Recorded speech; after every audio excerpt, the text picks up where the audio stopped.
Assalamualaikum warahmatullahi wabarakatuh. Salam sehat, bahagia, dan sejahtera. Perkenalkan, saya Sahari Nur Wahid, guru Bahasa Indonesia di SMP Negeri 5 Sangatta Utara, Kutai Timur, Kalimantan Timur. Belajar, berkarya, dan berbagi adalah keniscayaan untuk memajukan pendidikan. Tetap bergerak adalah jalan terbaik untuk terus dilakukan. Karena menggerakkan tak semudah membalikkan telapak tangan. Perlu kemauan kuat untuk memperjuangkan. Semua itu dimulai dari diri. Guru yang berhadapan dengan murid setiap hari idealnya memiliki beragam strategi guna menuntun murid dalam tujuan pembelajaran yang hendak dicapai. Begitu juga saya. Upaya dalam mencari strategi salah satunya adalah melalui pembelajaran berdiferensiasi.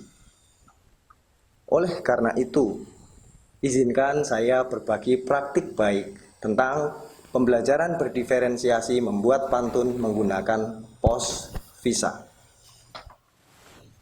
Pembelajaran berdiferensiasi saya yakini sebagai jalan mewujudkan merdeka belajar.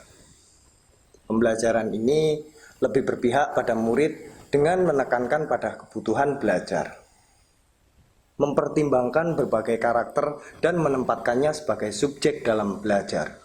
Pembelajaran ini sudah saya lakukan di kelas 7B tahun ajaran 2022-2023. Hal pertama yang saya lakukan adalah menciptakan suasana kelas nyaman dengan membangun kesadaran diri. Saya memastikan kembali kesepakatan kelas yang sudah dibuat dan diyakini bersama pada pembelajaran sebelumnya.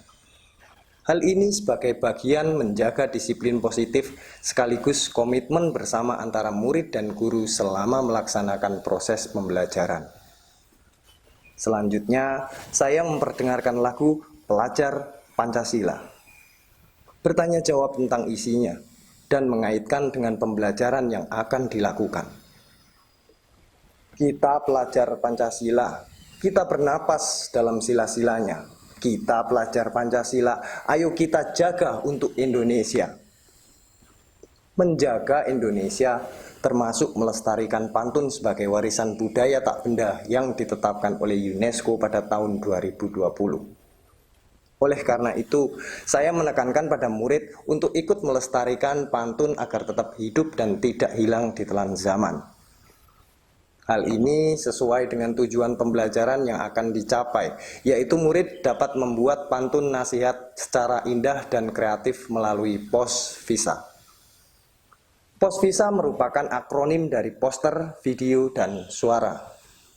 Ketiga media tersebut saya gunakan dalam diferensiasi konten, proses, dan juga produk. Sebelum proses pembelajaran berlangsung, saya mencermati hasil asesmen awal. Asesmen yang bertujuan untuk mendapatkan data pemetaan kesiapan belajar murid terkait dengan materi pantun.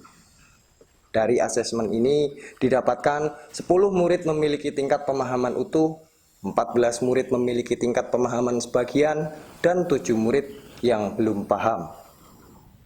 Selain itu, saya juga memastikan lagi data pemetaan gaya belajar murid dari guru BK dengan perkembangan gaya belajar murid di kelas.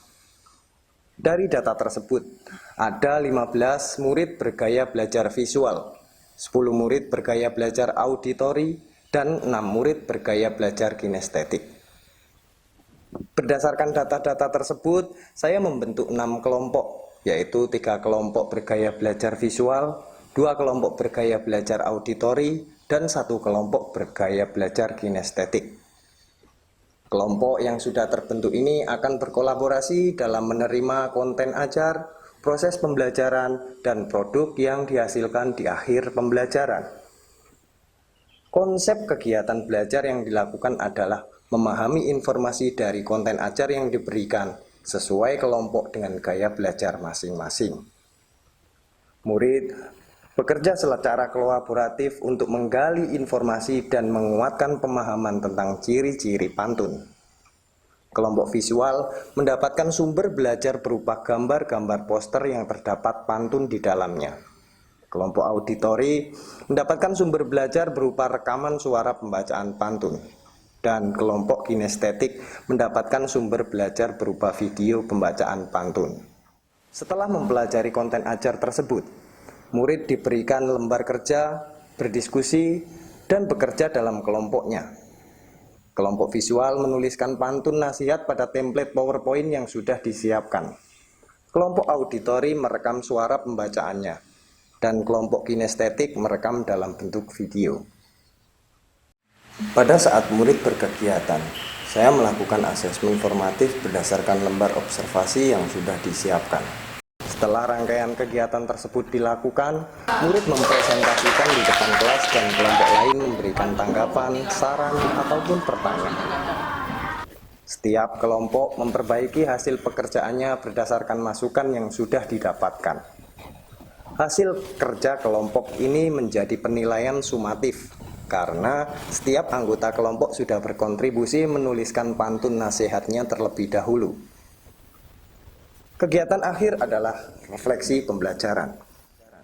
Kegiatan ini dilakukan dengan menyiapkan pertanyaan yang sudah disiapkan pada kertas plano.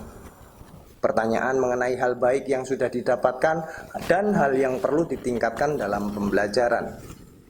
Murid diberikan post-it warna merah untuk menulis hal baiknya dan post-it warna biru untuk menulis hal yang perlu ditingkatkan. Salah satu perwakilan murid diminta membacakan refleksinya. Pembelajaran ditutup dengan mengapresiasi pembelajaran hari ini.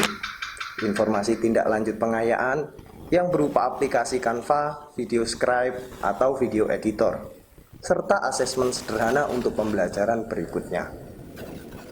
Demikian paparan praktik baik dari saya, semoga bermanfaat dan bisa menginspirasi. Tetap semangat, terima kasih. Wassalamualaikum warahmatullahi wabarakatuh.